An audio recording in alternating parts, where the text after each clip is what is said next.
Salve, irmãos, com a paz do Senhor. Amém. Meus irmãos, abre sua Bíblia lá no livro de Marcos, capítulo 4, a partir do versículo 35. Marcos 4, 35. Meus irmãos, estou muito feliz de estar aqui nessa noite. Culto dos adolescentes é sempre uma bênção. Meu coração se alegra. E eu confesso que não foi por falta de tentar fugir desse momento aqui, mas dessa vez não teve como correr. E no primeiro mês, o Júnior falou com a gente: vocês se preparem que os líderes vão pregar. O Thiago foi o primeiro, e depois que ele foi, eu falei: vou ter que ir também. Mas o Senhor colocou uma palavra no meu coração e eu gostaria de compartilhar com a igreja. O versículo 35 diz assim: E naquele dia, sendo já tarde, disse-lhes: Passemos para a outra margem. E eles, deixando a multidão, o levaram consigo. Estava no barco, e havia também com ele outros barquinhos. E levantou-se grande temporal de vento, e subiam as ondas por cima do barco, de maneira que já se enchia de água. E ele estava na polpa dormindo sobre uma almofada. E despertaram-no, dizendo: Mestre, não te importa que pereçamos? E ele, despertando, repreendeu o vento e disse ao mar: Cala-te, aquieta-te. E o vento se aquietou, e houve grande bonança. E disse-lhes: Por que sois tão tímidos? Ainda não tendes fé? Vamos ler juntos o 41? E sentiam um grande temor, e diziam uns aos outros: Mas quem é este, que até o vento e o mar lhe obedecem?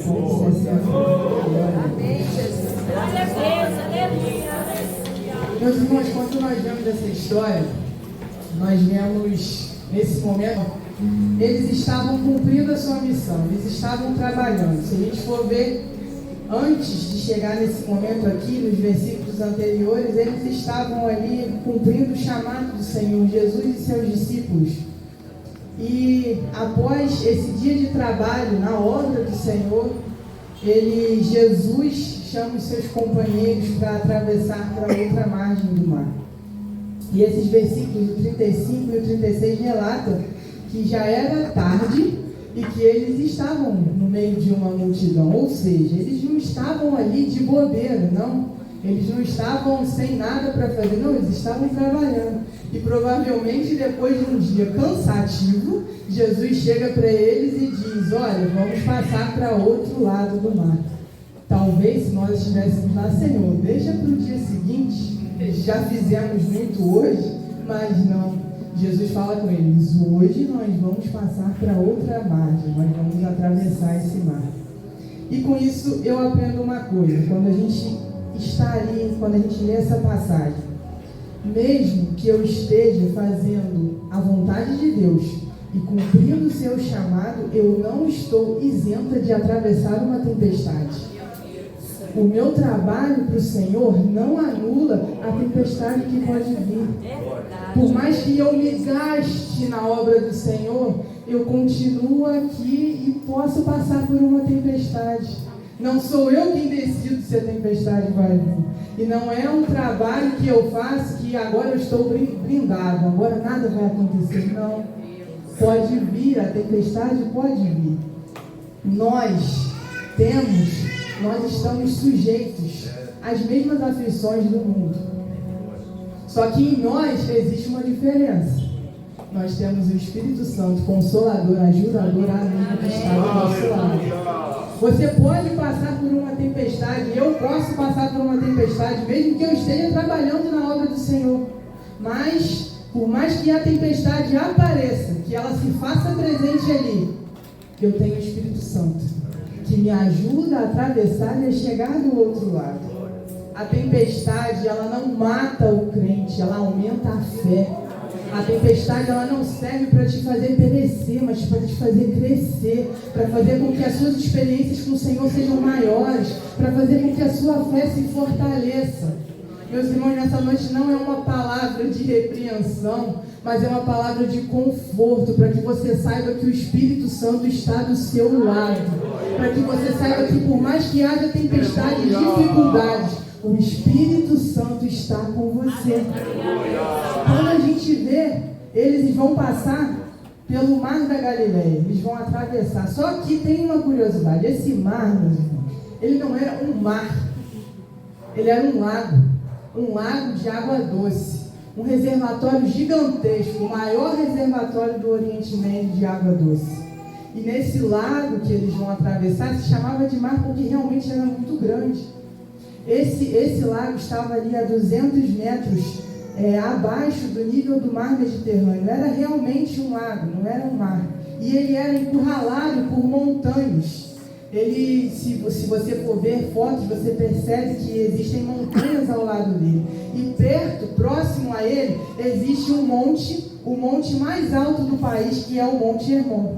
E o topo desse monte está sempre coberto de gelo. Sempre tem neve. Como que num lago tem tempestades com fortes ondas? Como?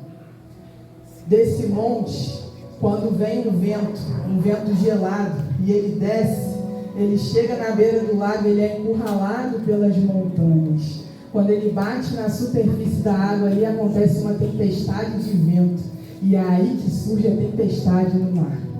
E é aí que surge a tempestade naquele lago que a princípio não tinha conexão, não tinha como que um lago vai ter onda desse jeito. Mas quando esse vento vem, ele bate ali e faz com que uma tempestade de vento surja, e aí começa aquele movimento de tempestade dentro do mar. Provavelmente foi uma situação dessa que ocorreu naquele momento. Quando eles entram no barco para atravessar, quando Jesus fala, nós vamos atravessar para o outro lado, está tudo bem. Mas de repente, vem um vento. O mar estava calmo, mas de repente vem um vento que vem e bagunça tudo. Vem um vento que balança o barco, que eles estavam ali tranquilo, suave, leve, caminhando não, navegando. E esse vento vem e causa essa tempestade. Meus irmãos, quantas vezes surgem tempestades inesperadas na minha e na sua vida? Quantas vezes nós passamos por situações que nós não estávamos nem planejando?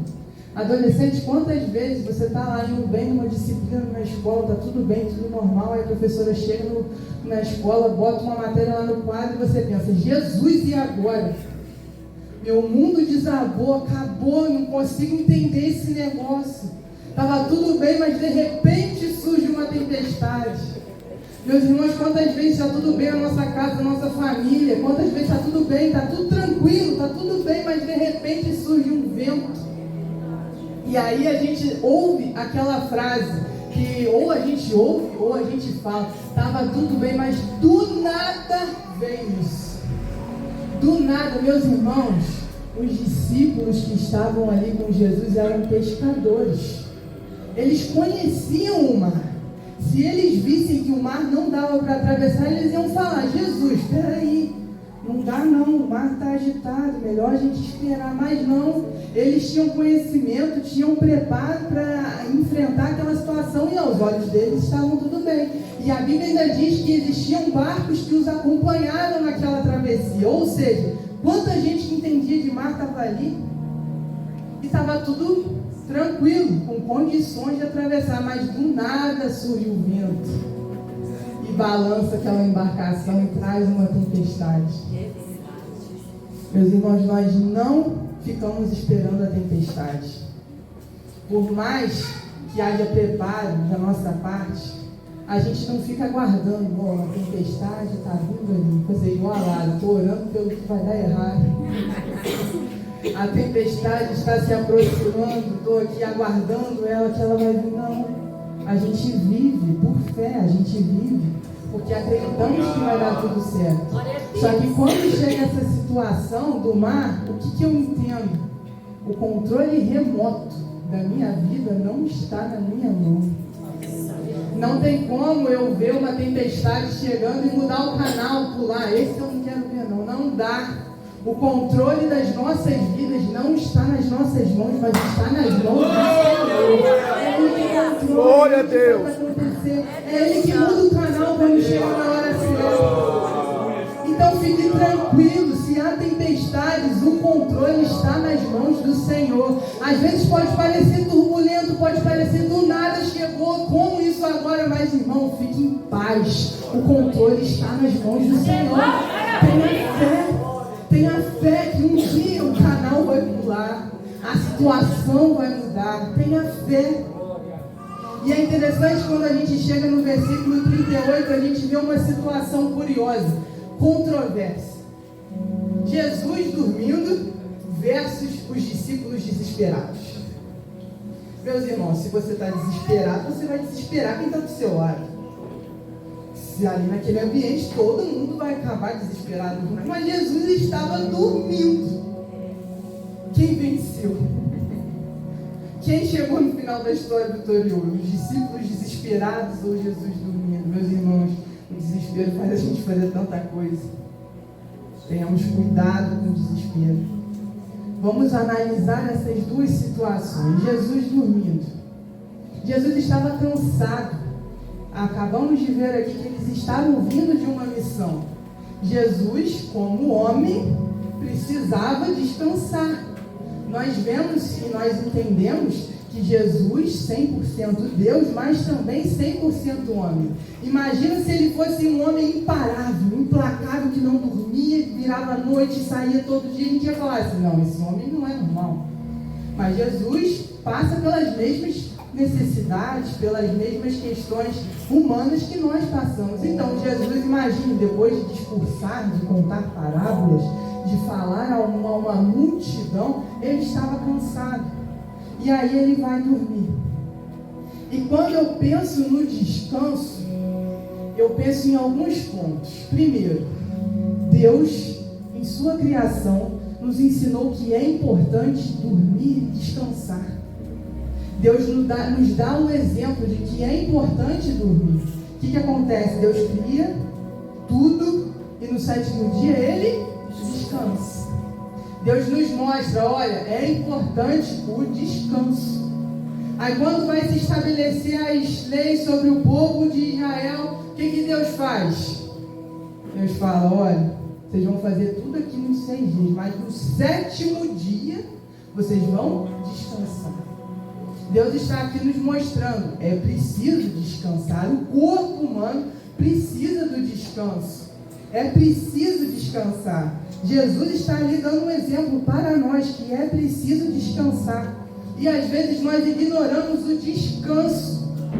Só que nós precisamos descansar. Primeiro, pela questão física. Os adolescentes aqui nessa parte dominam muito bem. Dormir é com vocês, não há problema aqui nessa parte. Mas por que é importante dormir, descansar? O nosso corpo, nós precisamos cuidar corpo, alma e espírito. Por que eu preciso cuidar do meu corpo? Por que eu preciso dormir? Primeiro, recuperação do corpo, músculos e imunidade. Quando eu durmo, os meus músculos e a minha imunidade vão lá se recuperar. Eu deixo de ser vulnerável a vírus, bactérias. Se eu fiz uma atividade física de dia, quando chegar de noite que eu dormir, ali o meu músculo vai descansar e vai trabalhar. Porque ele precisa de descanso, a minha imunidade precisa do sono. Quando eu durmo, melhora a minha memória, o meu aprendizado. Quando eu era adolescente, igual vocês, que eu pensava assim, tem uma prova amanhã, de manhã, estudo de manhã. Vou estudar hoje, eu vou dormir, vai apagar tudo, Jesus.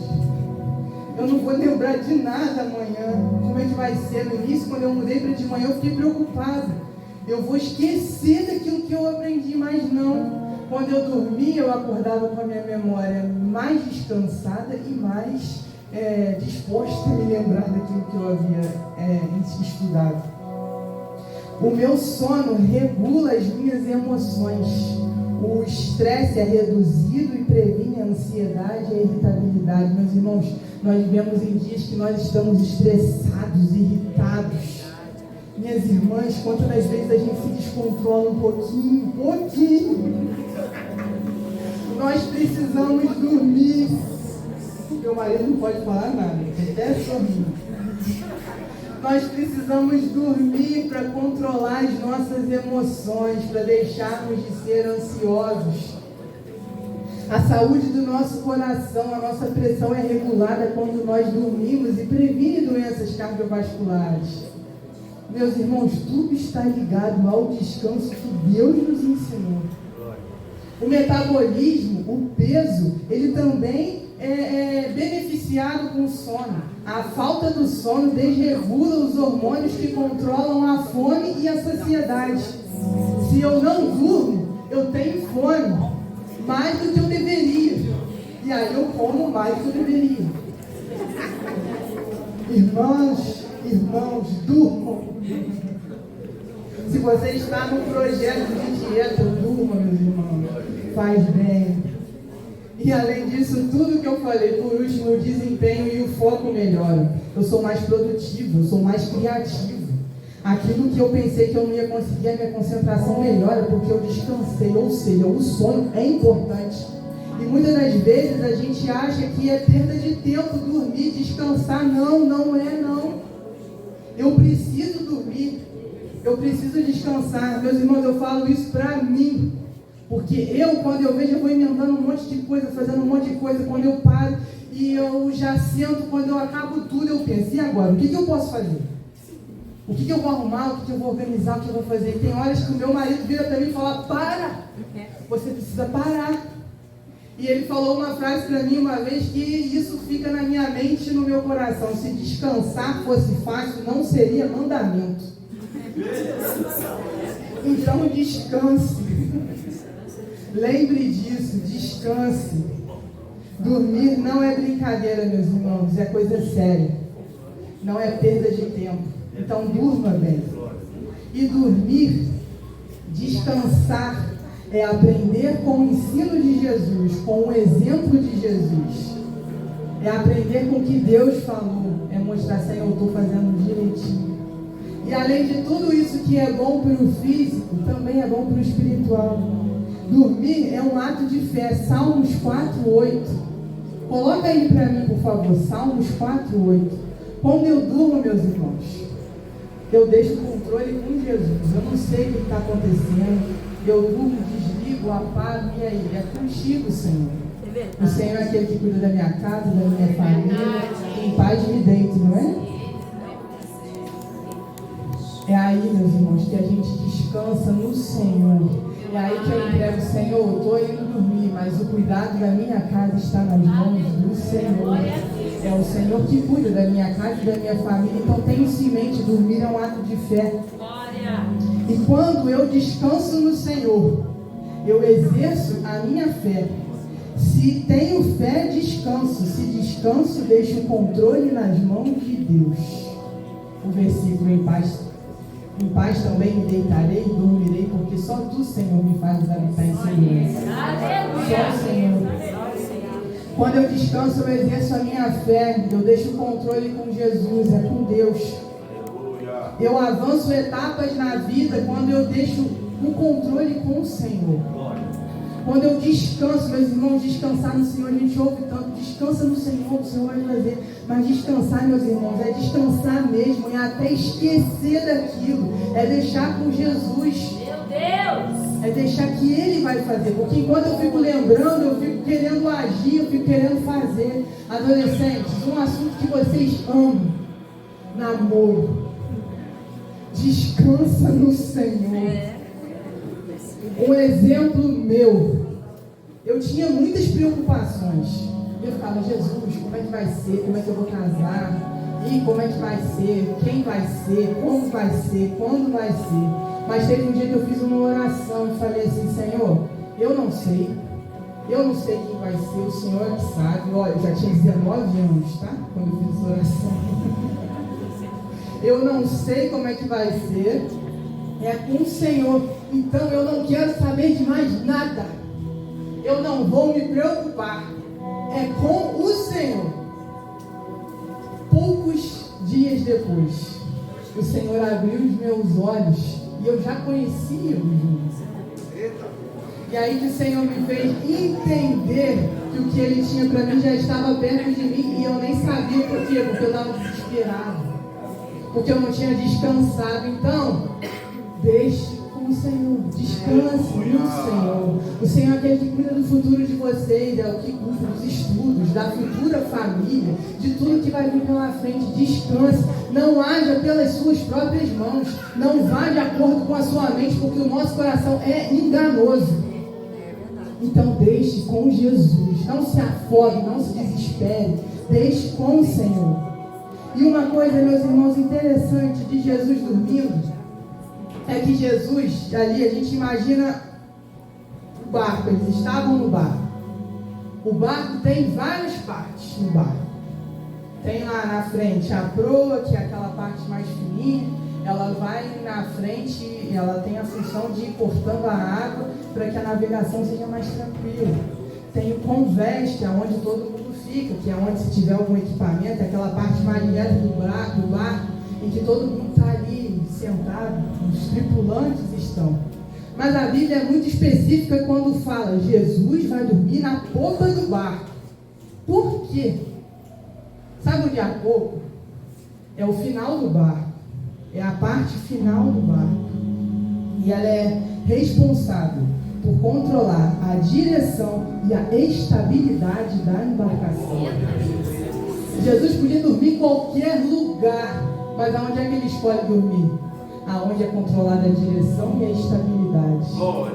Meus irmãos, se parece que Jesus está dormindo, saiba que ele ainda continua no controle da direção da sua vida, da estabilidade da sua casa. Pode parecer que vai dar errado, pode parecer que Jesus já não está me ouvindo mais, a minha oração parece que já não está fazendo efeito, parece que já não está chegando no céu, mas meus irmãos, se Jesus está dentro do teu barco, pode entrar, pode levantar a onda, pode acontecer o que acontecer, ele continua no controle, ele continua na direção, ele continua dando estabilidade à embarcação.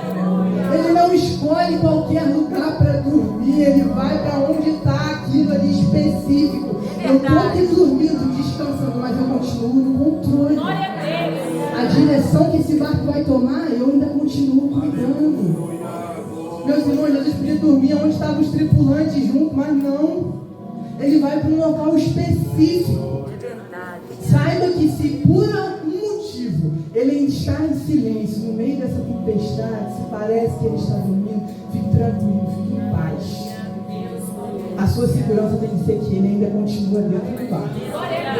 Se ele está dentro do barco, meus irmãos, fique em paz. Você vai chegar do outro lado. E o desespero dos discípulos, eles tinham razões para se desesperar? Tinham. Sim, ou com certeza. Claro. Imagina só, era uma situação ali de risco de vida, de ver a morte de perto. Imagina, você dentro do barco, a gente não sabe como é no barco, mas imagina, ondas batendo no barco, água entrando. Era realmente de ficar desesperado. Só que eles tinham razões para ter fé e não medo. Eles tinham razões para eles acreditarem que ia dar certo. Primeira razão, a promessa de Jesus. Jesus falou para eles: passemos para a outra margem. Jesus disse que iria acontecer. Promessa de Deus e realidade são a mesma coisa. Jesus fala para eles: olha, nós vamos passar para o outro lado. Então acredite, se Jesus te falou, se Deus te falou, seja o que Ele falou, por mais difícil que possa parecer, vai acontecer. Mas tenha certeza que foi Ele que falou. E se Ele falou, meus irmãos, fique tranquilo. A primeira razão era essa, a promessa que Jesus fez, que iriam chegar do outro lado. Depois eles tinham a presença de Jesus ali. O Criador estava ali junto com eles. O mar, o vento são o que? Criatura. Elas iriam contra o Criador? Elas poderiam abafar o poder de quem as criou? Não. Então, além da promessa de Jesus, a presença de Jesus estava ali do lado deles. Se Jesus está no seu barco, pode haver tempestade, mas nunca naufrágio. Porque Ele está ali, Ele é quem cuida de você. Outro ponto, a paz de Jesus, além da promessa, da presença, Jesus estava ali em paz, Jesus estava dormindo. Porque é saber que no meio da tempestade tudo continua no controle do Senhor. Tudo continua nas mãos de Deus. E além disso, o poder de Jesus, o Todo-Poderoso, estava junto deles. Já haviam visto Jesus fazer tantas maravilhas. Já tinham visto Jesus fazer tantas coisas. Por que duvidar que aquilo ali daria certo? Seria apenas mais uma grande obra que o Senhor iria fazer. Meus irmãos, nós temos que crer, ter fé, não ter medo. Nós temos que avançar. Para concluir, o versículo 39 fala que Jesus levanta e com uma frase ele acalma a tempestade. Cala-te e aquieta-te. E a tempestade, ó, cessou. Uma frase, meus irmãos, uma frase, poucas palavras. Aquele que estava dormindo, que parecia que não estava vendo a situação, levanta e com poucas palavras faz com que a tempestade se aquiete. E é interessante que a Bíblia fala que não foi só um aquietar, ainda fala que houve bonança. Não foi só aquela chuva que parou e ficou o tempo feio, não, meus irmãos. Houve bonança. O Criador do universo é aquele que estava dentro do barco, é aquele que estava controlando todas as coisas. Nós precisamos, meus irmãos, crer e ter fé que a tempestade pode cessar. Deus tem todo o poder para fazer com que a tempestade que te assola se acalme. Persista, não desista.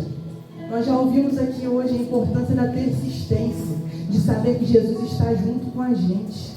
Se parece difícil, não acredite que isso é maior do que o Deus que cuida de você. Continue crendo, confiando que Jesus vai fazer.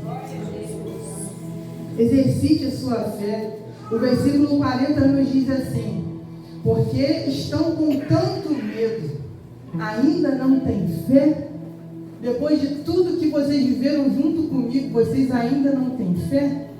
E essa pergunta vale para nós nessa noite. Depois de tanta coisa que a gente leu na Bíblia, depois de tanta coisa que a gente viu acontecer na vida da igreja, na vida dos nossos irmãos, na nossa vida, por que eu ainda não tenho fé? Eu preciso ter fé. Eu preciso exercitar a minha fé. Depois eles perguntam: quem é esse que até o vento e o mar nos obedecem? Meus irmãos, esse é o seu Pai, é o condutor do seu barco, é aquele que escreve a tua história, é aquele que tem a tua vida na palma das mãos, esse que aquieta o vento, como os jovens aqui cantaram, que abre o caminho no meio do mar. Meus irmãos, esse é o seu Pai.